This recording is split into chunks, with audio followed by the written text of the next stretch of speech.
Hi hello, माझ्या ब्लॉगमध्ये तुमचं स्वागत आहे। श्री स्वामी समर्थ, सुप्रभात। आम्ही गावाकडे आलेलो आहे ना। आमच्या गावाकडे ना खूप जुनं आणि प्राचीन मंदिर आहे महादेवांचं। त्यांच्या दर्शनाला आम्ही जात आहे।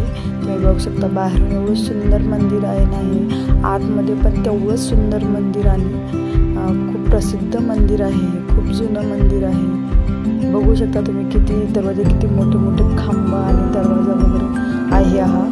आतमध्ये प्रवेश वगैरे केला आधीच महादेवाचे मंदिर लागते। तुम्ही बघू शकता किती सुंदर आणि आकर्षित करणारे हे खूप छान मंदिर आहे। याच्यावर खूप जुनं आणि कोरीव काम केलेलं आहे जुन्या लोकांनी, तुम्ही बघू शकता।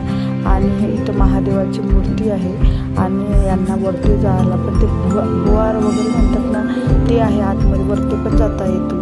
तुम्ही बघू शकता इथे एक वडाचं खूप छान झाड आहे आणि इथं वगैरे ते एक पंगत वगैरे यात्रेनुसार इथं जेवण वगैरे असते।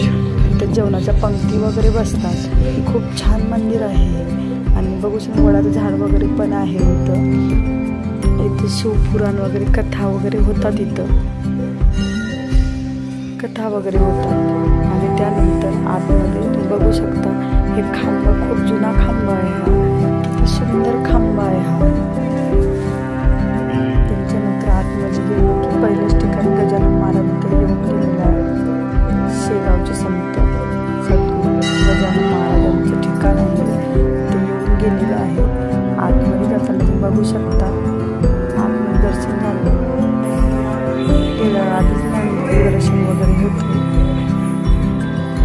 नंदीचं दर्शन वगैरे घेऊन आतमध्ये जायचं आहे।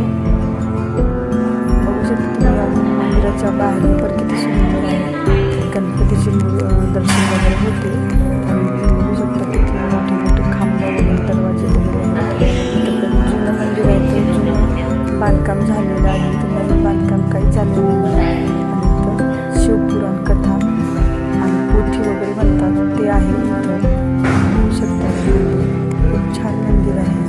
चला तर आतमध्ये जाऊया आपण। बघू शकता तुम्ही पिंड, खूप जुनी पिंड आहे, छान पिंड आहे। आधी मी खाली बसून घेतले आणि महादेवाच्या पिंडीवर पाणी वगैरे टाकलं आणि महादेवाची पूजा करून घेतली। माझ्या आधीच लोक येऊन गेलेले होते, सकाळी लोक वगैरे पूजा वगैरे करून गेले। सोमवार वगैरे होता ना, श्रावण सोमवार नाही पण सोमवार होता। सोमवारी इथं खूप गर्दी राहते, की जुनी पिंड आहे ना, इथं नवस वगैरे पण केले जातात। ज्यांचं नवस वगैरे म्हणजे ज्यांची इच्छा, त्यांची महादेवांना त्यांनी इच्छा मागितली पूर्ण वगैरे झाली की ते मग इथं नवस वगैरे देतात महादेवाला। जागृत महादेवांचं ठिकाण आहे म्हणतात हे। शिवाजी महाराजांच्या काळापासून जुनं मंदिर आहे। गजानन महाराज, शिवाजी महाराज येऊन गेलेले आहेत। खूप जुनी पिंड आहे। जी इच्छा मागितली आपण ती इच्छा आपली पूर्ण होते। त्यानंतर बाहेर वगैरे आधीच बाहेर आल्यावर तिथं विठ्ठल रुक्माईचे दर्शन होते। विठ्ठल रुक्माई दर्शन झाल्यानंतर दिवा वगैरे लावतात, दिवेचे ठिकाण आहे आणि नंदी वगैरे आहे। ते नंतर मग आपण बाहेर जाऊया। बघू शकता तुम्ही सर्व तुम्हाला भिंता वगैरे डिझाईन कोरेकाम झालेलं आहे। इथं पोती वगैरे आहे चालू असते। आणि त्यानंतर आम्ही बाहेर आलो।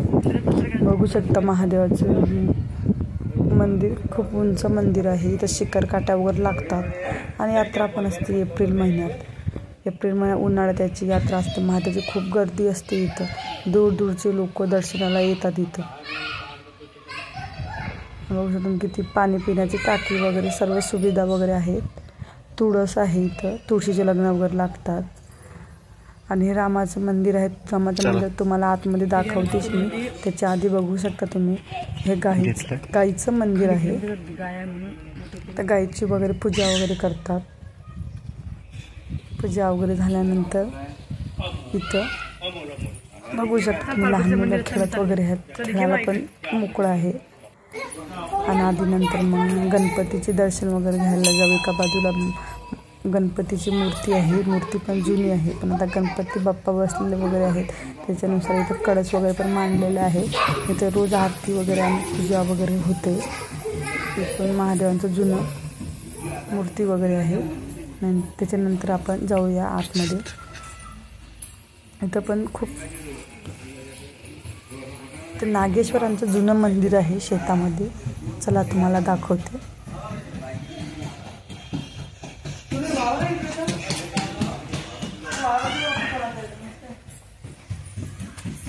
या शेतामध्ये नागेश्वरांचं जुनं मंदिर आहे.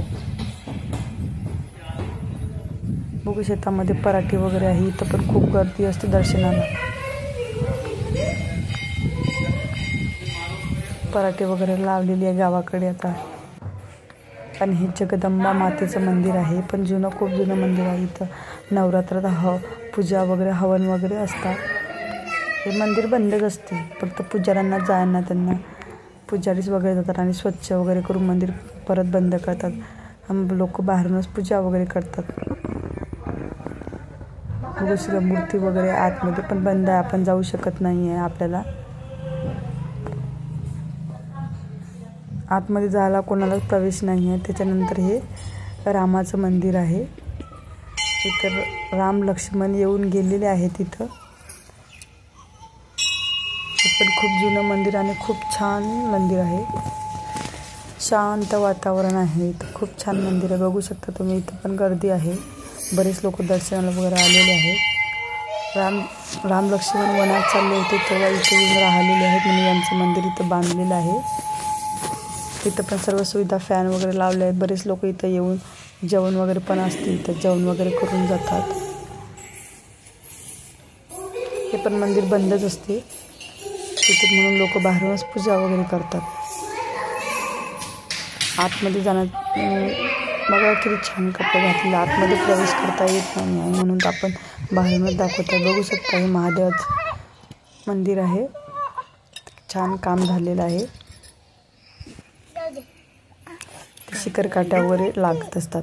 आम्ही यात्रेला जात असतो उन्हाळ्यात एप्रिलमध्ये.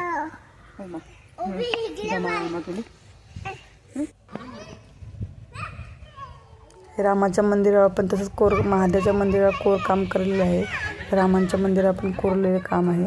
बघू तुम्ही राम लक्ष्मण सीता यांची मूर्ती वगैरे काढलेली आहे. आणि नंतर हे बघा आमची कारभारी इथं बसली आणि लहान मुलं इकडे तिकडे खेळत आहेत. बहिणीची मुलं.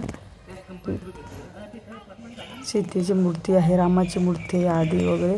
वरती साप वगैरे आहेत. असं कोरीव काम केलेलं आहे मंदिरामध्ये. त्याच्यानंतर आम्ही मंदिरातून दर्शन घेऊन निवांत बसलो आणि थोडे फोटो वगैरे काढले दोघांनी. इकडे मुलं खेळत होती. त्यानंतर मग आपण वरती जाऊया. बघू शकता हे भुयार आहे. आतमध्ये महादेवाची वरती मूर्ती आहे. बघा छोटी आमची ओवी कशी वरती एकटीच जात आहे. तर वरती गेलोय आपण. बघू शकता इथून अजून थोडं वरती जायचं आहे आपल्याला. वरती गेल्याबरोबर आपल्याला पहिल्यांदाच महादेवाची मूर्ती दिसते. गाव बघा किती छान दिसते. इथलं उंच आहे ना, हे सर्व गाव इथून दिसते. त्याच्यानंतर हे महादेवाची मूर्ती आहे. नंतर आम्ही दर्शन वगैरे घेतलं. माझी बहिणीची मुलगी रडत होती म्हणून तिला थोडं कडेवर घेतलं, तिथं बसवलं. परी घरीच ठेवलं होतं. परी रडत होती, झोपली होती ते म्हणून ओवीलाच घेऊन आली होती. इथं पण नंदी वगैरे आहे एका बाजूला. खूप मोठी मूर्ती आहे आणि खूप उंचावर पण आहे. बघू शकता तुम्ही सर्व मंदिर वगैरे इथून सर्व दिसतंय. सर्व गाव संपूर्ण गाव वगैरे पण दिसतंय इथून. एवढं उंच आहे. शेत वगैरे पण दिसतात. जवळचे शेत वगैरे आहे. तिथं घरं वगैरे दिसत आहेत. आमचं घर मंदिरापासून जवळच आहे, दूर नाही आहे.